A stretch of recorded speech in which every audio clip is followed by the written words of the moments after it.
Good morning everyone. आज हम करने वाले हैं 1 अगस्त 2024 के the Hindu plus Indian express दोनों ही न्यूज़पेपर का एनालिसिस। दोनों ही न्यूज़पेपर से हम मेनली उन्हीं आर्टिकल को यहाँ पर करेंगे जो यूपीएससी के लिए इंपॉर्टेंट हो जाती है। अब कैसे पता चले कि ये चीज़ यूपीएससी के लिए इंपॉर्टेंट है या नहीं, उसके लिए आपको क्या करना होगा, सिलेबस का पता होना चाहिए। तो जो भी आर्टिकल मैं आपको इस न्यूज़पेपर से दोनों से पढ़ाने वाली हूँ, मैं आपको बताते हुए चलूँगी कि ये आपको आज पढ़ना क्यों था और आपके सिलेबस के किस पार्ट के साथ में ये रिलेट करता है। देर ना करते हुए आगे बढ़ते हैं और हमारा पहला जो आर्टिकल है वो बहुत ही इंपॉर्टेंट हो जाता है। क्यों इंपॉर्टेंट हो जाता है? क्योंकि जीएस पेपर 4 के अंदर आपको पढ़ना होता है fundamental values of a civil servant. अब ये जो सिविल सर्वेंट थी पूजा खेड़कर, इनको यूपीएससी की तरफ से पूरे आगे फ्यूचर में होने वाले जितने भी एग्ज़ाम्स होंगे उनसे बैन कर दिया गया है। क्यों कर दिया गया है? क्योंकि ये खुद ब खुद एक आईएएस ऑफिसर बन चुकी थी, एक आईएएस अधिकारी ये बन चुकी थी। इन्होंने ट्रेनिंग ले ली थी 2 साल की लबसना से, और अभी लबसना के बाद में जब कुछ समय के लिए प्रोविजनल ट्रेनिंग देने का एक नियम होता है कि आप एज अ एसडीएम बनकर किसी भी डिस्ट्रिक्ट में जाएंगे, वहाँ पर कुछ समय के लिए 6 महीने 7 महीने के लिए ट्रेनिंग करेंगे और उसके बाद आप जाकर बनते हैं एडिशनल डिस्ट्रिक्ट कलेक्टर, एडीसी आप बनते हैं। उसके बाद कुछ समय के बाद आपकी जो आईएएस ऑफिसर की रैंक होती है वो आपको दी जाती है।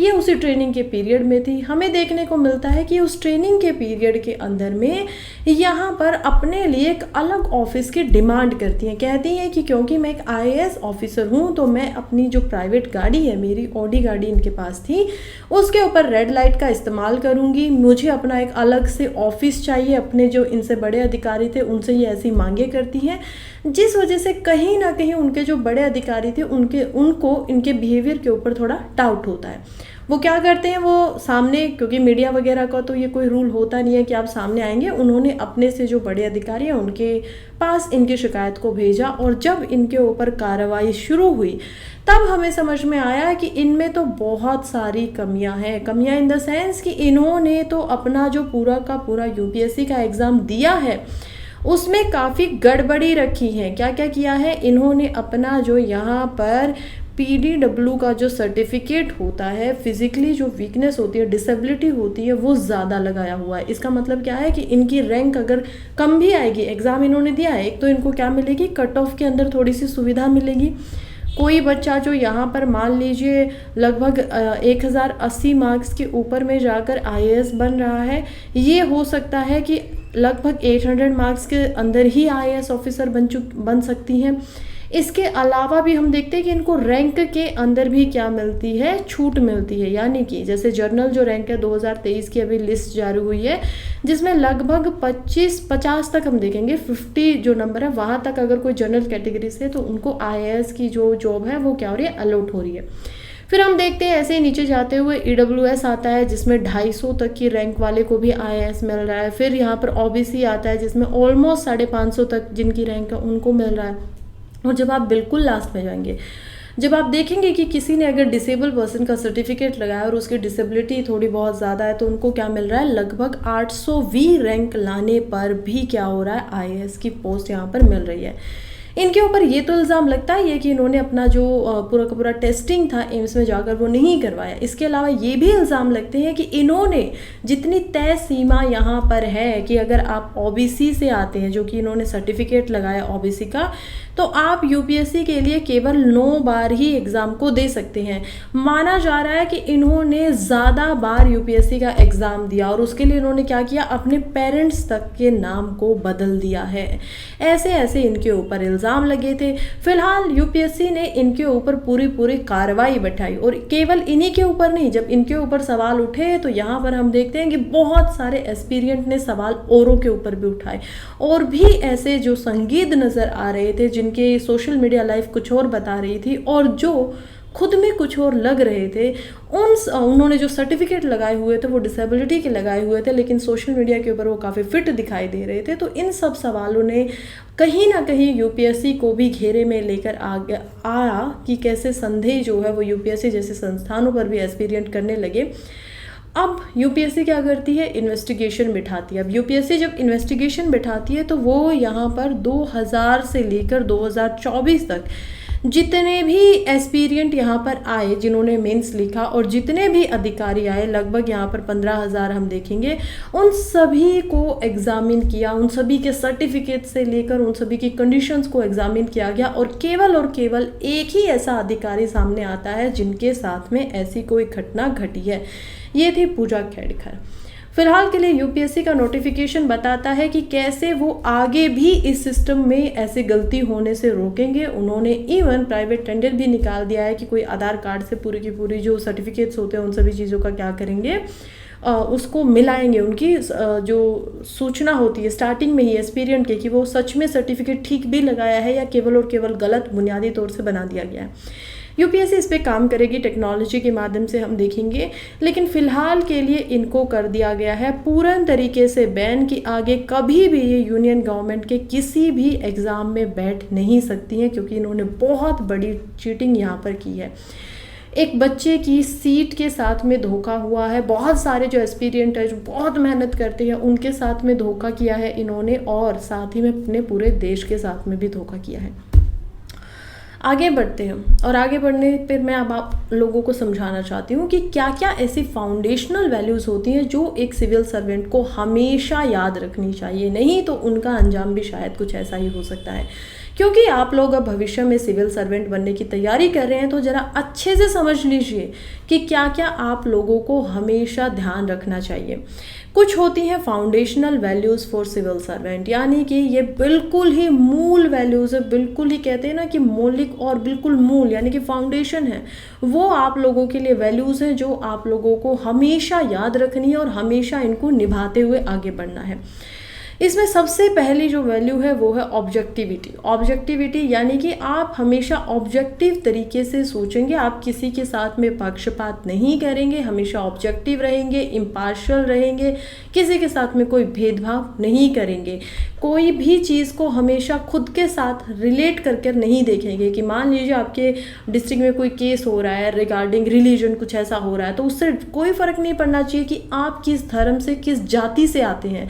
आपका जो भी फैसला होगा वो पूर्ण रूप से यहाँ पर ऑब्जेक्टिव होना चाहिए। तो ये ऑब्जेक्टिविटी काफ़ी इंपॉर्टेंट एक वैल्यू हो जाती है जब हम आते हैं मूल्यों के ऊपर कि सिविल सर्वेंट के यहाँ पर क्या क्या मूल्य होने चाहिए। नेक्स्ट हम देखते हैं इंक्लूसिवनेस, यानी कि आप क्या करेंगे, जितने भी आपके जो डिस्ट्रिक्ट के अंदर लोग हैं, जितने भी जो पीड़ित लोग भी होते हैं उन सभी को इंक्लूसिव करेंगे, उन सभी को सम्मेलन करेंगे। अपनी पॉलिसीज़ वैसे आपको तो इम्प्लीमेंट ही करनी होती है, लेकिन जब भी आप कोई फैसला ऐसा होगा जो आपको लेना होगा तो आप ध्यान रखेंगे यहाँ पर कि सभी जो वर्ग हैं वो इंक्लूसिवनेस के अंदर आ रहे हैं या नहीं आ रहे हैं।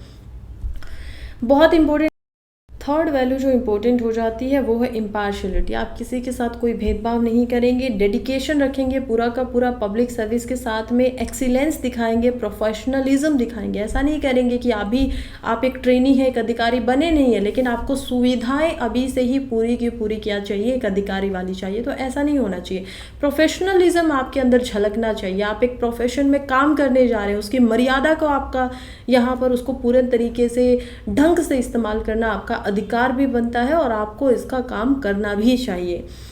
नेक्स्ट हम देखते हैं एम्पैथी, यानी कि आपके अंदर करुणा का भाव होना चाहिए, दूसरों के दुख और दर्द को समझने की शक्ति होनी चाहिए। इंटीग्रिटी, आप हमेशा ऑनेस्ट रहेंगे, हमेशा ईमानदार रहेंगे, चाहे कुछ भी सिचुएशन क्यों ना हो, आपकी ऑनेस्टी के ऊपर कोई भी शक ना कर सके और ना ही आप ऐसे कोई काम करेंगे। कंपैशन, यानी कि करुणा के साथ में जब आप एक्शंस को मिला देंगे, आपने कोई एक्शन लिया है वो होता है कंपैशन, तो कंपैशन भी आप रखेंगे दूसरों के प्रति। इथिकल लीडरशिप आपके अंदर होनी चाहिए। आप इथिकली, आप नैतिक तरीके से, मौलिक तरीके से यहाँ पर क्या करेंगे, लीडरशिप करेंगे, क्योंकि आपके अंडर में बहुत सारे ऐसे अधिकारी होंगे, बहुत सारे ऐसे विभाग होंगे जिनका नेतृत्व आपको करना होगा, तो आप इस बात का भी पूर्ण रूप से ध्यान रखेंगे। ट्रांसपेरेंसी हमेशा होनी चाहिए। आप जो भी फैसला ले रहे हैं उसके अंदर पारदर्शिता हमेशा रहनी चाहिए। आप किस प्रकार से, किन कारणों की वजह से आपने कोई फैसला लिया है तो उसका आपके पास जवाब हमेशा रहना चाहिए।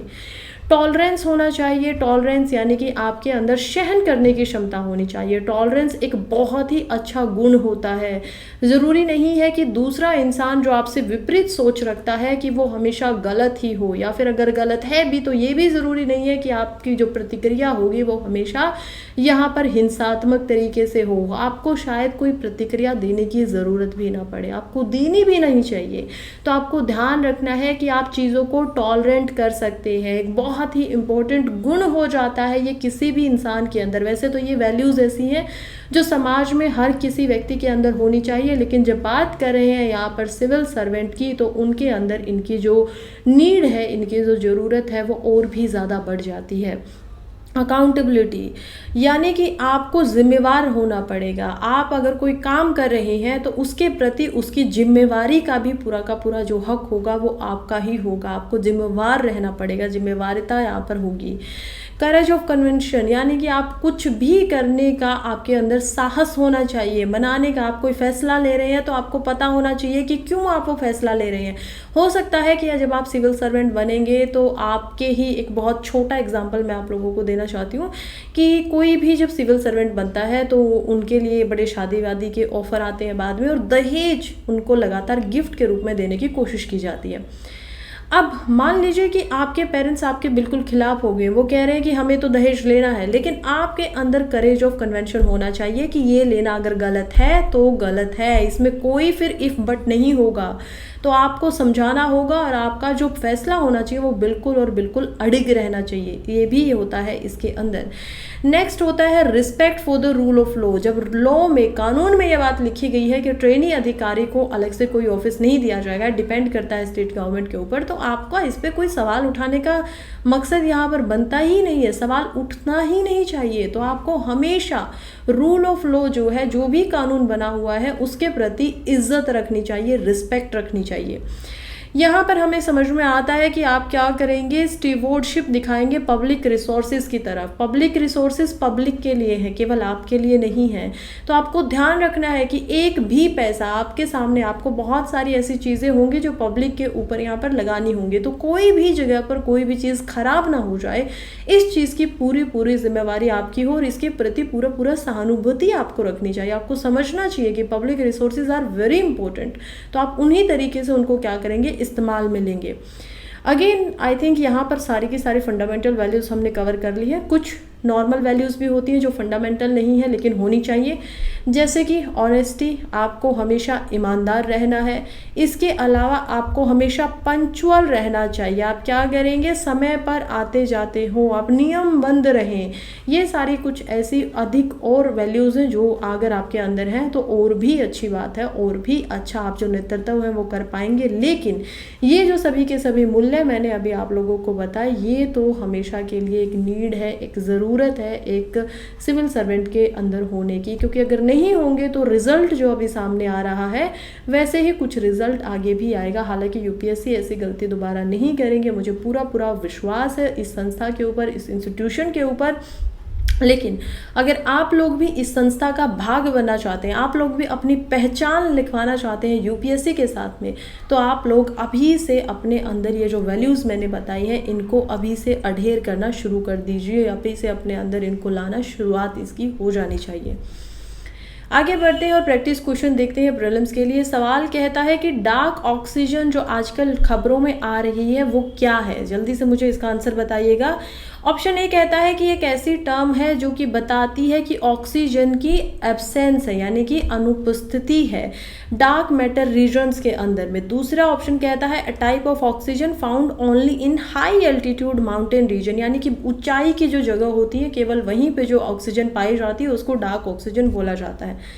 नंबर सी कहता है oxygen produce in the abyssal region of the deep sea where photosynthesis can not occur, यानी कि ऐसी ऑक्सीजन जो कि समुद्र की गहराई के तल के अंदर में उत्पन्न होती है, बनती है, निर्माण करती है, और वहाँ पर फोटोसिंथेसिस नहीं होता है। फोटोसिंथेसिस क्या होता है कि प्लांट्स जब सन की रेत से अपने अंदर अपना फूड बनाते हैं, फूड जनरेशन करते हैं, तो उसमें कार्बन डाइऑक्साइड वो लोग इनटेक करते हैं और ऑक्सीजन को बाहर निकालते हैं with the help of sun energy और सन रेज। ये होता है फोटोसिंथेसिस। अगर इसकी अब्सेंस में कोई ऑक्सीजन बन रही है तो उसको बोला जाता है डार्क ऑक्सीजन।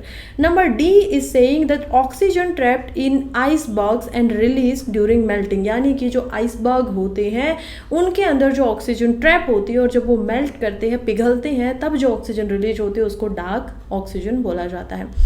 फिलहाल इसका आंसर बहुत ही आसान है, जो कि है ऑप्शन सी। क्यों? क्योंकि मैंने आप लोगों को कल ही इसके बारे में पढ़ाया था कि कैसे जो डार्क ऑक्सीजन है वो पाई जाती है समुद्र के तल में। नई नई ये अभी खोज हुई है, इससे पहले कभी इसके बारे में पता नहीं था कि ऐसा भी होता है कि ऑक्सीजन बिना फोटोसिंथेसिस के भी बन सकती है।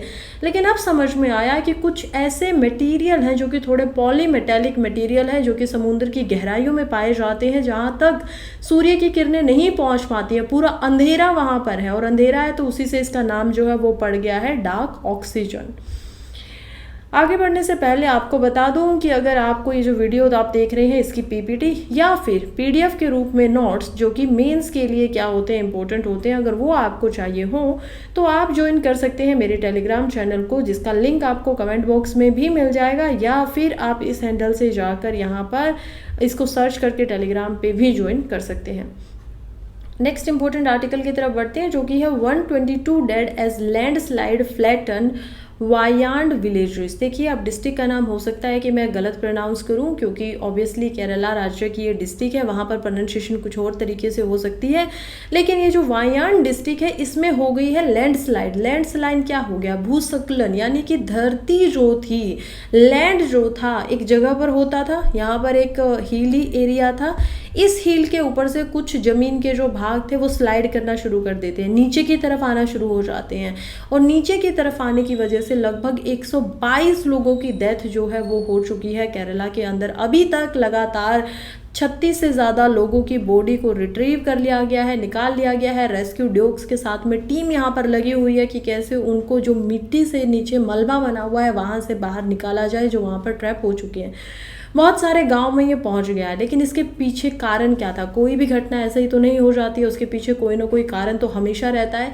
इसके पीछे का कारण था बहुत ही मात्रा में होने वाली बारिश। इतनी मात्रा में यहाँ पर रेन हुई। देखिए, मैंने परसों ही आपको IMD यानी कि इंडियन मेट्रोलॉजिकल डिपार्टमेंट की तरफ से जो मानसून की प्रोडिक्शन दी थी, और उसके बाद में जो रियलिटी अब चल रही थी, हमने किया था कि कैसे हाफ जो मानसून है वो खत्म हो चुका है, आधा मानसून खत्म हो चुका है, और मैंने आपको बताया था कि अब की बार जो बारिश ज़्यादा देखने को मिली है वो देखने को मिली है सदर्न स्टेट के अंदर, यानी कि जो दक्षिणी राज्य है उन्हीं में ज़्यादा क्या मिला है, हमें बरसात देखने को मिली है। और जो उत्तरी राज्य है, नदर्न स्टेट्स जो है, उनके अंदर जो रेन है वो काफ़ी मात्रा में कम हुई है, काफ़ी, यानी कि 26 से 36% तक के जो आंकड़े थे उतनी मात्रा में मानसून कम हुई है।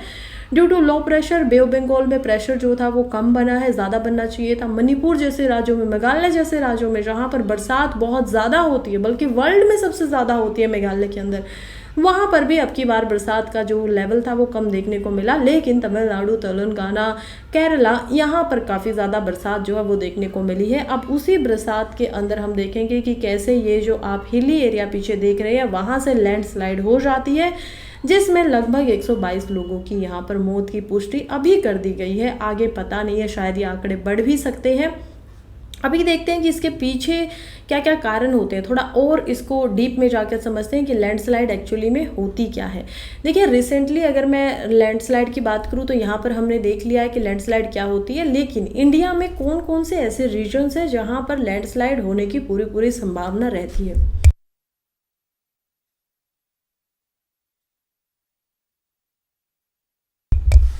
Sorry about that. हम देखते हैं कि इंडिया के अंदर में एक्चुअली में यहाँ पर जोन्स बने हुए हैं। ये जो पूरा का पूरा ब्लू कलर का आप जोन देख रहे हैं, ये पूरा का पूरा इंडिया का भाग, यहाँ पर लैंडस्लाइड होने की जो पॉसिबिलिटी है वो काफ़ी कम दिखाई देती है, because it is very low. यहाँ पर लैंडस्लाइड कम होंगे। अगर आप ग्रीनिश कलर को देखेंगे, जो कि ये नेपाल का भाग बनाता है, भूटान यहाँ पर बन रहा है, इसमें और भी अलग अलग जगहों पे ये ग्रीनिश कलर आपको दिखाई दे रहा है, तो ये लो होती हैं कि यहाँ पर हो भी सकता है और नहीं भी हो सकती है। मीडियम रेंज हम देखेंगे येलो के अंदर में, ये जो भाग आप देख पाएंगे हिमालय का और वेस्टर्न घाट्स, इधर हम देखेंगे ईस्टर्न जो हमारे स्टेट्स हैं उनको। तो यहाँ पर क्या है, मीडियम से हाई एंड वेरी हाई का जो रीजन है, ये 3 रीजन्स को हम यहाँ पर देख पाते हैं।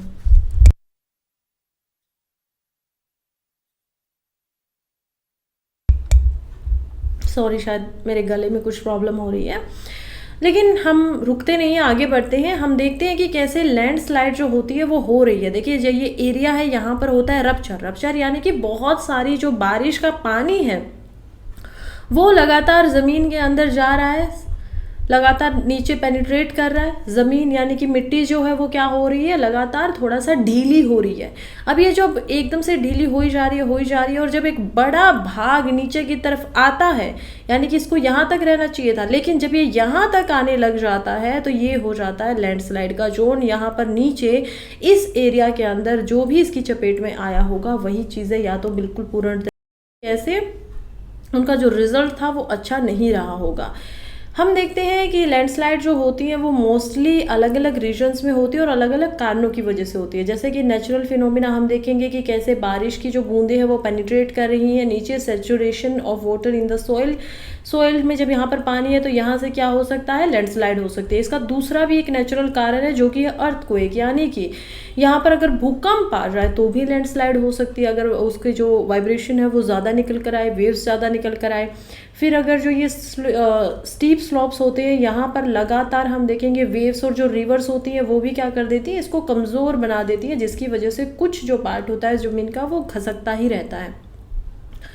ह्यूमन एक्टिविटी इसके लिए बहुत ज़्यादा रिस्पॉन्सिबल है। हम देखेंगे ड्रेनेज जो स्टीप स्लॉप के ऊपर लगातार बनती रहती है, घर बनाए हुए हैं, उससे भी क्या हो रहा है, यहाँ पे नीचे की जो धरती है वो लगातार कमज़ोर होती रहती है। सबसे इम्पोर्टेंट पार्ट जो कि है डिफॉरेस्टेशन। आप क्या करने लग जाते हो, पेड़ पौधों जिनका काम ही है मिट्टी को पकड़ कर रखना जोर से अपने पास में, उनको ही काटने लग जाते हैं। अगर ऐसा करेंगे तो रिजल्ट फिर सामने यही आएंगे। ड्रेनेज और प्रिवेंशन हम ढंग से नहीं करते हैं, हाउसेज बना दिए जाते हैं ऐसी जगहों पर, स्लिट्स वगैरह के ऊपर। जब नीचे से ये एरिया यहाँ पर क्या होंगे, लैंडस्लाइड होंगे, तो पूरे के पूरे जो घर होंगे वो भी क्या हो जाएंगे, इसके साथ ही नीचे चले जाएंगे।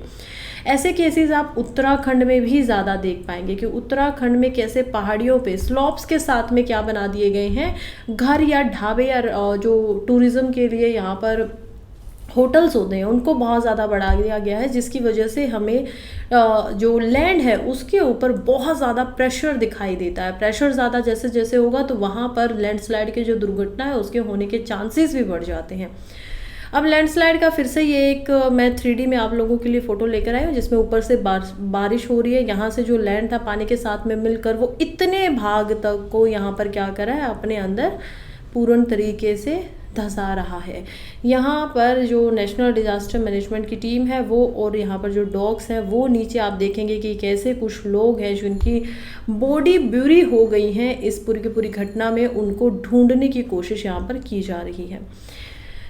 नेक्स्ट फिर से एक इम्पॉर्टेंट आर्टिकल है और काफ़ी दुखदाई भी है आर्टिकल, क्योंकि लगातार हम देखेंगे कि कैसे ट्रेन जो हैं वो डीरेल हो रही हैं। अब की बार अगर देखें तो ऐसे 13 दिनों के अंदर में 7 घटनाएं हो चुकी हैं, जहां पर ज़्यादा लोगों की कैजुअलिटी तो नहीं हुई थी, लेकिन इस बार में कैजुअलिटी भी हो गई है। 2 लोगों की डेथ हमें देखने को मिल रही है। मुंबई से हावड़ा के अंदर यहाँ पर जो रेल थी वो जा रही थी और वो डीरेल हो जाती है, पटरी से उतर जाती है। लगभग 17 जो डिब्बे थे वो हम देखते हैं कि पटरी से उतर जाते हैं।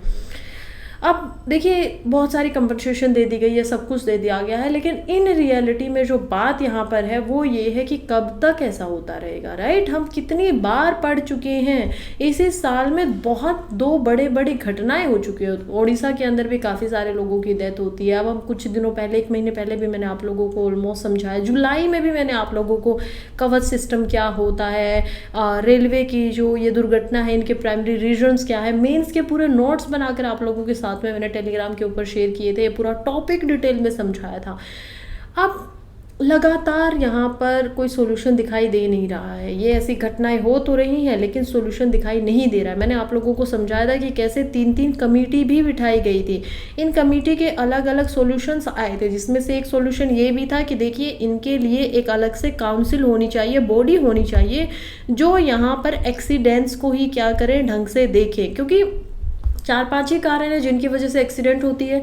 प्राइमरी जो ह्यूमन रीजन्स है उसमें हम देखेंगे यहाँ पर क्या होता है कि जो सिग्नल मैन वगैरह होते हैं, हो सकता है कि उनसे गलती हो जाए, जो ड्राइवर है चला रहा है हो सकता है कि उससे कोई मिस्टेक हो जाए, ये सारी मिस्टेक होती है। फिर कुछ नेचुरल कोज भी होते हैं जो कि ज़्यादा नहीं है कि लगातार आप अब उसको नेचुरल बोलिए नहीं बोलिए, वो आप पे डिपेंड करेगा, क्योंकि क्या होता है कि ये जो पूरी की पूरी पटरियाँ होती है, जो ट्रैक्स होते हैं, वो भी क्या हो जाते हैं, घिसना शुरू हो जाते हैं कुछ समय के बाद में। तो मेंटेनेंस करना बहुत इंपॉर्टेंट है। कभी कभी टेक्निकल भी यहाँ पर प्रॉब्लम्स आ जाती हैं, तो टेक्निक की तरफ से भी ध्यान रखना बहुत ज़रूरी हो जाता है। कवच सिस्टम केवल और केवल जो कि क्या है कि अपने आप में ही जैसे ही स्पीड थोड़ी ट्रेन की ज़्यादा बढ़ने लग जाती है और आगे कुछ प्रॉब्लम हो सकती है, वो अपने आप में ही ऑटोमेटेड सिस्टम है जो क्या करेगा, ट्रेन के स्पीड को कम कर देगा और ट्रेन के ब्रेक लगवा देगा, उसको पटरी से नहीं निकलने देगा। ये केवल और केवल 2.6% ही ऐसा भाग है जिनके ऊपर हमें दिखाई देते हैं। तो ये सारी स्थितियां हैं। सॉल्यूशन के ऊपर अभी काम नहीं किया जा रहा है, काम होना चाहिए अभी और ज़्यादा, क्योंकि लगातार ये जो इंसिडेंट है लगातार होते जा रहे हैं। हम लोगों के लिए इम्पोर्टेंट हो जाता है जीएस पेपर 3 में। जीएस पेपर 3 के अंदर भी डिज़ास्टर मैनेजमेंट। मैं आप लोगों को सलाह दूंगी, देखिए वीडियो लंबी बनाने से कोई फ़ायदा है नहीं। टेलीग्राम के ऊपर मैंने 2 पेजेस के या 3 पेजेस के आई गेस जो नोट्स हैं वो ऑलरेडी शेयर कर चुकी हूँ मैं। वहाँ से जाइए, एक बार आराम से उनका रिविजन कर लीजिएगा, ठीक है। आगे बढ़ते हैं और अब हम देखते हैं कवच सिस्टम को भी। इसमें क्या होता है कि रेडियो कम्युनिकेशन होती रहती है। जैसे ही ये एक ट्रेन यहाँ से जा रही है, दूसरी ट्रेन इधर से आ रही है, इनके अंदर लगा हुआ है RFID रीडर, जो कि क्या करता है, जो भी सिग्नल्स आते हैं उनको स्टडी कर लेता है। ऊपर सैटेलाइट की तरफ से ये जो सिग्नल्स है वो भी इनको रीड करती है, या फिर इनका जो पूरा का पूरा कम्युनिकेशन है उसको होने में मदद करती है। स्टेशन के अंदर हम देखते हैं कि रेडियो सिग्नल वहाँ से भेजे जाते हैं ट्रेन के पास में। रेडियो कम्युनिकेशन इस ट्रेन के साथ में भी हो रही है और ये दोनों ट्रेन भी आपस में ही रेडियो कम्युनिकेशन कर सकती हैं, जिससे जो दुर्घटना के चांसेस है वो काफ़ी कम हो जाते हैं। आगे बढ़ते हैं और समझते हैं कि क्यों लेह लद्दाख का जो रीजन है वहाँ पर कुछ फ्लाइट्स को कैंसिल कर दिया गया है। इंडिगो की तरफ से ज़्यादातर हमें ये देखने को मिल रहा है। इसके पीछे क्या कारण हो गया है? कह रहे हैं कि टेम्परेचर ज़्यादा है, गर्मी ज़्यादा हो गई है, हाई टेम्परेचर 31 डिग्री से ज़्यादा का जो टेम्परेचर है वो हमें दिखाई दे रहा है लेह के अंदर, जो कि बर्फीला एक पूरा का पूरा लद्दाख का रीजन होता है, जहाँ पर ठंड ज़्यादा होती है, जहाँ पर एल्टीट्यूड पे वो ऑलरेडी ज़्यादा, ऊंचाई पे ऑलरेडी ज़्यादा है, जिस वजह से जो डेंसिटी है एयर की वो लो हो रही है। अब ये क्यों कह रहे हैं, चलिए समझते हैं। देखिए, जैसे ही गर्मी होती है ना, एयर क्या होती है, उसके ऊपर से प्रेशर हटने लगता है। जैसे ही वार्म एयर होगी वैसे ही प्रेशर कम हो जाएगा। अब हवा का प्रेशर ऊपर भी होता है, हर दिशाओं में होता है, नीचे से भी होता है, ठीक है, ये आपको समझ में आ रहा होगा। एग्जाम्पल के तौर पर याद कीजिए कि जब आप गर्म पानी करते हैं कभी भी अपने घर में गैस वगैरह के ऊपर, तो आप देखेंगे उसमें से भाप निकलती है, वेपराइजेशन होता है। एवोपराइजेशन के अंदर हम देखते हैं कि वो जो पानी है वो कन्वर्ट हो जाता है गैस के अंदर। Gas is known as vapour. तो ये जो वेपर होते हैं ये ऊपर की तरफ चले जाते हैं घर में, और ये जो वेपर्स होते हैं ये जब ऊपर ठंडे एरिया में पहुंचते हैं थोड़ा सा, तो वहाँ पर जाकर वापस से वाटर की फॉर्म ले लेते हैं, राइट। ऐसा हमें होता हुआ दिखाई देता है। ये कैसे होता है? देखिए, क्योंकि इनके ऊपर से प्रेशर कम हो जाता है, तो इसी वजह से हमेशा जो गर्म हवाएं होती हैं वो ऊपर की तरफ चली जाती हैं, ऊपर की तरफ बढ़ती हैं। अब अगर जो यहाँ पर आप देख पाएंगे कि कैसे एक जो फ्लाइट होती है उसका जो सामने का भाग होता है, एक कोई भी आप जो भी यहाँ पर फ्लाइट होगी उसमें एयरप्लेन के अंदर में, एयरक्राफ्ट के अंदर के डिज़ाइन को अगर देखेंगे तो वो कुछ इस प्रकार से दिखाई देता है। यानी कि उसका जो पीछे का विंग्स यहाँ पर देखेंगे, विंग्स से जो पीछे का भाग होता है वो थोड़ा सा नीचे की तरफ होता है, और जो उसका आगे का भाग होता है वो थोड़ा सा ऊपरी तरफ पे उठा हुआ दिखाई देता है। इसके पीछे का क्या कारण है, देखिए समझिए। जैसे ही आप थोड़ा सा ऊपर की तरफ उठे होंगे वैसे ही यहाँ पर क्या होगा, हाई प्रेशर बन जाएगा, ऊपर से लो प्रेशर हो जाएगा, क्योंकि आप ऊपर की तरफ है। तो यहाँ पर जो प्रेशर है ऊपर की तरफ से वो लो हो गया है, नीचे से प्रेशर जो है वो हाई प्रेशर ही है, प्रेशर हर दिशाओं से लग रहा है। अब इधर पीछे की तरफ है तो हाई प्रेशर है, क्योंकि आप क्या कर रहे हो, स्विंग कर रहे हो नीचे की तरफ, आपकी पोजीशन थोड़ी सी इस प्रकार में बनी हुई है। यही हम पोजीशनिंग देख पाते हैं एयरक्राफ्ट की भी। जब यहाँ पर लो प्रेशर होता है और यहाँ पर हाई प्रेशर होता है, यहाँ पर भी हाई प्रेशर है, यहाँ पर भी हाई प्रेशर है, ये जो लो प्रेशर है जब ये लगातार स्पीड में चलता है तो ये एक एनर्जी को जन्म देता है जिसको बोला जाता है लिफ्ट। लिफ्ट यानी कि किसी चीज़ को ऊपर उठाना। अब जब यहाँ पर हाई अल्टीट्यूड में डेंसिटी थोड़ी सी कम ही होती है, हवा वैसे ही थोड़ी थिन होती है, डेंसिटी यानी कि घनत्व, यानी कि हवा के अंदर में बहुत ज़्यादा जो एयर के मॉलिक्यूल होते हैं वो एक्चुअली के अंदर में थोड़े दूर दूर होते हैं। अब ये क्या होगी, लो डेंसिटी है इस प्रकार से, और ये क्या होगी, बिल्कुल टाइट एयर मॉलिक्यूल्स है, यानी कि डेंसिटी जो है ज़्यादा है। डेंसिटी ज़्यादा है तो हम देख पाएंगे कि लिफ्ट करने की जो एनर्जी बन रही है वो काफ़ी ईजिली बनेगी और काफ़ी ईजिली जो एयरक्राफ्ट है वो लिफ्ट कर जाएगा। लेकिन जैसे ही लो डेंसिटी होती है, और लो डेंसिटी क्यों होगी, क्योंकि वहाँ से प्रेशर कम हो रहा है। प्रेशर कम कब होगा, जब हवा गर्म होगा, टेम्परेचर बढ़ेगा, तो हवा के अंदर जो डेंसिटी ज़्यादा होनी चाहिए थी, जो इतने टाइटली मॉलिक्यूल्स यहाँ पर थे, वो क्या हो जाएंगे, दूर होना शुरू हो जाएंगे। तो लो डेंसिटी हमें दिखाई देती है एयर की, जिस वजह से जो ये लिफ्ट करने की पावर है ये क्या कर रही है, डिक्लाइन हो जा रही है। जब ये लिफ्ट ही नहीं कर पाएगी, लिफ्ट कर सकती है अभी भी, लेकिन इसको अब लंबा डिस्टेंस इसको ज़्यादा लेना पड़ेगा। आपने रनवे देखे हैं ना, काफ़ी बड़े बड़े रनवे होते हैं, उसमें से पहले जो एयरक्राफ्ट होता है वो काफ़ी लंबे समय तक काफ़ी तेज़ गति से चलता है और उसके बाद लिफ्ट करके ऊपर की तरफ उड़ जाता है।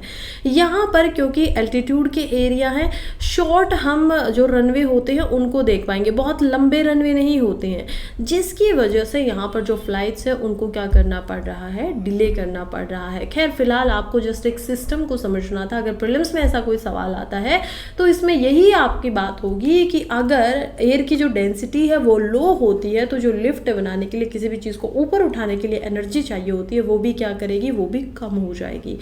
इसके लिए क्या करना पड़ेगा, इसके लिए एक्चुअली में डिस्टेंस जो होगा वो बढ़ाना पड़ेगा रनवे का। नेक्स्ट इंपॉर्टेंट आर्टिकल है, कह रहे हैं कि वेनेजुएला के अंदर काफ़ी सारा क्रिटिसिज्म हो रहा है, अब्रोड में भी हो रहा है, वेनेजुएला के अंदर भी हो रहा है। क्या हो गया है, वेनेजुएला के अंदर हम देखते हैं कि यहाँ पर इलेक्शन हो रहे थे, प्रेसिडेंट के लिए इलेक्शन हो भी जाते हैं। दो प्रतिनिधि यहाँ पर सामने आते हैं, एक प्रतिनिधि को बोला जाता है कि उन्होंने 51% वोट्स यहाँ पर जीते और इसी वजह से वो प्रेसिडेंट बन सकते हैं। दूसरे जो उनके अगेंस्ट में थे, मदुरो, उनको बोला जाता है कि आपने 46% यहाँ पर जो है वोटिंग प्राप्त की है। लेकिन इनका यहाँ पर इल्ज़ाम लगाया गया है कि क्योंकि 3000 वोटिंग ऐसे बूथ थे जहाँ पर वोटिंग करवाई गई थी और इंडिविजुअली उनका रिजल्ट डिक्लेयर नहीं किया गया है, तो इसी वजह से अपोजिशन से जो यहाँ पर प्रतिनिधि उठे हुए थे या रिप्रेजेंटेटिव उठे हुए थे, उन्होंने साफ साफ बोला है कि इलेक्शन में यहाँ पर घोटाला किया गया है, करप्शन किया गया है। अब ये चीज़ के ऊपर प्रोटेस्ट चल रहे हैं। क्या हमारे लिए इम्पोर्टेंट हो जाते हैं वहाँ के protest? I don't think so. हमारे लिए इम्पोर्टेंट हो जाती है मैपिंग, तो हम इस पे ज़्यादा अपना समय खराब ना करते हुए इसको वेनेजुएला की मैपिंग को थोड़ा समझते हैं। वेनेजुएला जो है वो हम देखते हैं कि कैसे साउथ अमेरिका की एक कंट्री है। साउथ अमेरिका कुछ इस तरीके से नॉर्थ अमेरिका के नीचे हमें दिखाई देता है। यहाँ पर आप देखेंगे ब्राज़ील के बहुत बड़े रीजन को, जो कि ये ब्राज़ील है जहाँ पर अमेज़न फॉरेस्ट भी है और अमेज़न की यहाँ पर बड़ी रिवर भी बहती है। इसके जस्ट ऊपर में, ब्राज़ील के जस्ट ऊपर में आपको क्या दिखाई दे रहा है? वेनेजुएला दिखाई दे रहा है। वेनेजुएला की खासियत की बात करें तो देखिए, वेनेजुएला जो है वो अलग अलग कंट्रीज़ के साथ में अपना बॉर्डर लगाता है। जैसे यहाँ पर अगर हम देखेंगे ईस्ट के अंदर तो गुआना जो कंट्री है वो इससे बॉर्डर शेयर करती है। नीचे हम देखेंगे साउथ ईस्ट में तो ब्राज़ील लगाता है। अगर हम देखें साउथ वेस्ट के अंदर तो कोलंबिया यहाँ पर अपनी जो बाउंड्री है वो शेयर कर रही है और वेस्ट में भी कोलंबिया। नॉर्थ में जाएंगे तो कैरिबियन सी यहाँ पर अपनी जो बाउंड्री है वो शेयर करता है। इसके अंदर एक काफ़ी बड़ी लेक है जिसका नाम है लेक माराकाइबो। हम देखते हैं कि यहाँ की जो सबसे बड़ी रिवर है, फेमस रिवर है, वो है ओरिनोको रिवर। यहाँ पर एंजल फॉल्स भी पाया जाता है, एक वाटरफॉल ये है और वर्ल्ड का ये सबसे हाईएस्ट वाटरफॉल है। लार्जेस्ट नहीं है, यानी कि इसमें पानी सबसे ज़्यादा नहीं आता है, बल्कि सबसे ऊंचाई से पानी गिरता है। लगभग 3000 फीट की ऊंचाई से हम देखेंगे कि यहाँ पर पानी बिना रुके अनब्रोकन यहाँ पर गिरता है। बहुत खूबसूरत नज़ारा होता है और इसी वजह से ये क्या है, वर्ल्ड फेमस है। एंजल फॉल्स के बारे में कुछ और बताऊं तो ये हम देखेंगे वर्ल्ड हेरिटेज साइट भी है, क्योंकि मैं आप लोगों को समझा चुकी हूँ कि वर्ल्ड हेरिटेज साइट जो होती है वो करवाई जाती है वर्ल्ड हेरिटेज कमिटी के द्वारा। और इसमें क्या होता है कि वर्ल्ड हेरिटेज साइट में 3 तरीके की वर्ल्ड हेरिटेज साइट हो सकती है, जो कि एक होती है कल्चरल, दूसरी होती है नेचुरल, तीसरी होती है मिक्स्ड। तो क्योंकि ये नेचुरल है और इसको सेव रखना, इसको कंजर्व करना इम्पोर्टेंट हो जाता है। तो इसीलिए हम देखेंगे कि कैनीमिया नेशनल पार्क के अंदर जो ये एंजल फॉल्स होता है, इसको भी वर्ल्ड हेरिटेज साइट का स्टेटस यहाँ पर मिला हुआ है। इसके दक्षिणी भाग में अमेज़न के रेन फॉरेस्ट का कुछ जो भाग है वो हमें दिखाई देता है। यहाँ पर जो ये एरिया आप देख रहे हैं, यहाँ पर गुआना हाईलैंड्स भी दिखाई देते हैं, और इधर हम देख पाएंगे एंडीज़ की माउंटेन को। आई थिंक दिस वॉज लगभग हो ही गया है, और कुछ बताने को मैपिंग के नज़रिए से नहीं रहा है। याद आपको रखना है वेनेजुएला की ये कुछ फैक्ट जो कि प्रीलिम्स के लिए इंपॉर्टेंट हो जाते हैं।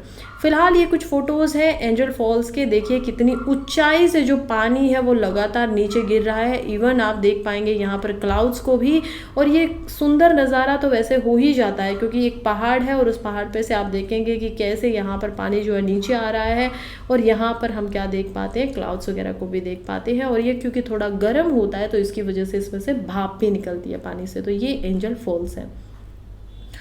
नेक्स्ट आर्टिकल बात कर रहा है कि कैसे ओलंपिक के, जहाँ पर अब पेरिस हो रहा है, उस पेरिस के ओलंपिक के अंदर जो फ्रांस की यहाँ पर आईफिल टावर है उसके नीचे से बहने वाली, उसके बैकग्राउंड से बहने वाली शीन नदी को हम देखेंगे। और इस शीन नदी के अंदर क्या हुआ है कि जो पॉल्यूशन है वो दोबारा से बढ़ गया है। इसके ऊपर लगभग $1 बिलियन का खर्च यहाँ पर किया गया था। 1900 में जब पहली बार हम देखते हैं पेरिस में ओलंपिक करवाए जा रहे थे, तब इस नदी में स्विमिंग के इवेंट करवाए गए थे।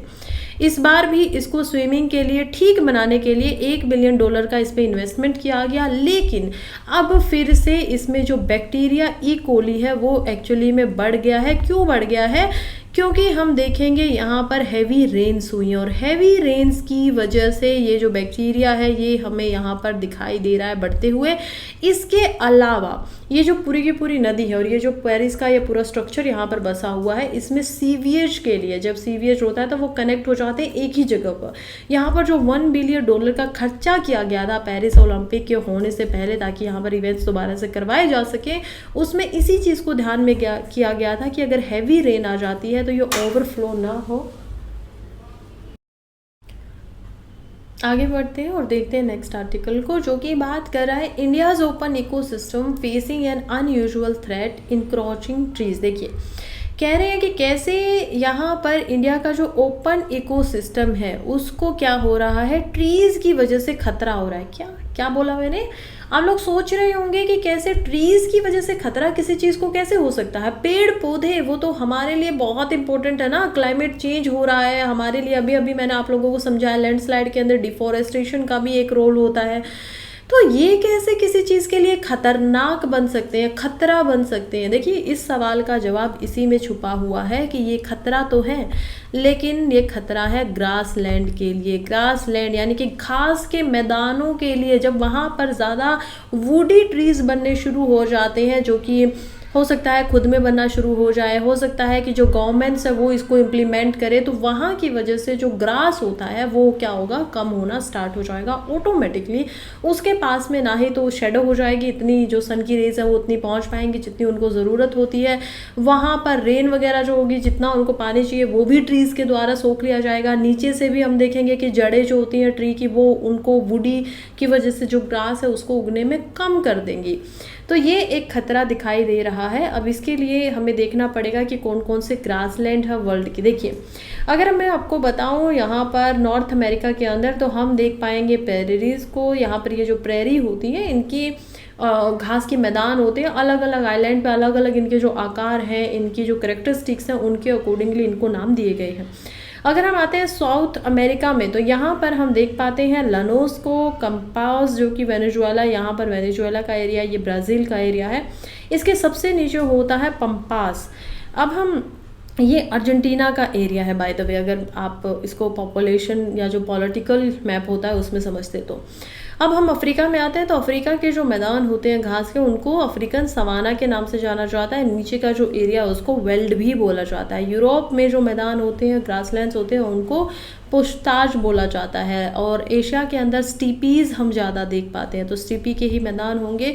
यहाँ पर मंचूरिया के भी ग्रासलैंड दिखाई देते हैं। ऑस्ट्रेलिया में भी स्वाना मिलता है, यहाँ पर अफ्रीकन स्वाना है। और एक जो दूसरे ग्रासलैंड्स हैं वो ऑस्ट्रेलिया के, इसी वजह से इस स्वाना के सामने अफ्रीकन एंड ऑस्ट्रेलिया लिखना पड़ रहा है।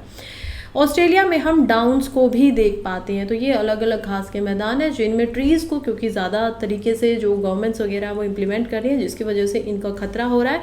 यहाँ पर रहने वाली जो प्रजातियाँ हैं जैसे कि बर्ड्स वगैरह, हम देख पाते हैं कि उनकी भी डेथ हो रही है क्योंकि उनका जो अब यहाँ का पूरा सराउंडिंग है, इकोसिस्टम है, वो बदल रहा है, तो उसकी वजह से उसका इम्पैक्ट हो रहा है। नेक्स्ट आर्टिकल बात कर रहा है हरियाणा एंड पंजाब की, जो बता रहा है कि कैसे इन्होंने हमेशा इंडिया का जो ओलंपिक के कॉन्टिजेंट है, यानी कि इंडिया की तरफ से जो पार्टिसिपेशन करने वाले यहाँ पर एस्पिरिएंट भी आप बोल सकते हैं, प्लेयर भी बोल सकते हैं, इन सभी पे डोमिनेट किया है। ज़्यादा मात्रा में ये लोग यहाँ पर पाए जाते हैं। कैसे, देखिए समझिए, यहाँ पर 2000 से लेकर 2024 तक के सभी ओलंपिक्स का आंकड़े लाए गए हैं, जिसमें हमें समझ में आता है कि मोर देन 50% जो यहाँ पर ओलंपिक्स है उसमें अब महिलाएं सामने आनी शुरू हो गई हैं।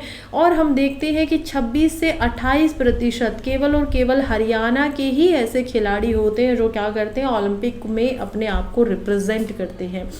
फिलहाल दूसरे नंबर पे देखें तो बहुत सालों तक पंजाब दूसरे नंबर पर रहता है, लेकिन केरला और जो सदर्न इंडिया की अब जो स्टेट्स हैं उन्होंने भी सामने आना ज़्यादा शुरू कर दिया है। और अब तो ये तीसरे नंबर पर आ चुकी है कि इंडिया से जितने भी इंडिविजुअल ओलंपिक के लिए क्वालिफाई करके जाएंगे उनमें इनका भी भाग रहता है। Other states are also there. Haryana जो है वो पहले नंबर पर है, पंजाब दूसरे पे, Tamil Nadu third, fourth UP, Andhra, Karnataka, Delhi, Kerala, Maharashtra, Gujarat, MP, Manipur, Odisha, Rajasthan and West Bengal.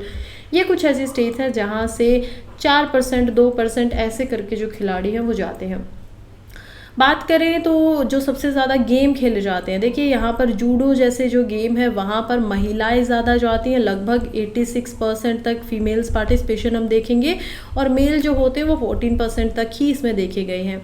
अगर हम वेट लिफ्टिंग करें तो इसमें भी, वेट लिफ्टिंग में भी 67% जो फीमेल्स है वही ज़्यादा जाती हैं। अब ये दोनों ही जो गेम्स है वो ऐसे दिखाई देते हैं कि थोड़ा सा लड़ाई के हैं, थोड़ा सा weight lifting is also consider for the man, यानी कि बॉयज़ के लिए ज़्यादा माना जाता है। लेकिन अगर आप आंकड़े देखेंगे तो हर बार जो वुमन है, महिलाएं हैं, उनका पार्टिसिपेशन इन खेलों में ज़्यादा है।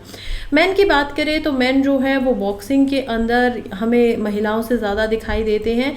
इसके अलावा हॉकी में भी वो ज़्यादा पाए जाते हैं, एज वेल एज शूटिंग, जिसमें अभी फ़िलहाल हम देखेंगे कि कैसी पहली भारतीय महिला जो कि 10 मीटर पिस्टल के अंदर टूर्नामेंट जो थी, या जो पूरा का पूरा जो कॉन्टेक्स्ट था उसके अंदर क्या लेकर आई है, मेडल लेकर आई है। तो वो भी पार्टिसिपेशन उसमें हम मैन का ही ज़्यादा देख पाते हैं। खैर, ये कुछ आंकड़े थे और इन्हीं के साथ में आज की जो वीडियो है वो हो जाती है ख़त्म। अगर आपको वीडियो अच्छी लगी हो तो आप लाइक कर दीजिए, चैनल को सब्सक्राइब कर दीजिए और पढ़ते रहिए, आगे बढ़ते रहिए। कल फिर मिलते हैं सुबह 5 बजे। तब तक के लिए very much all the very best और टाटा, बाय बाय।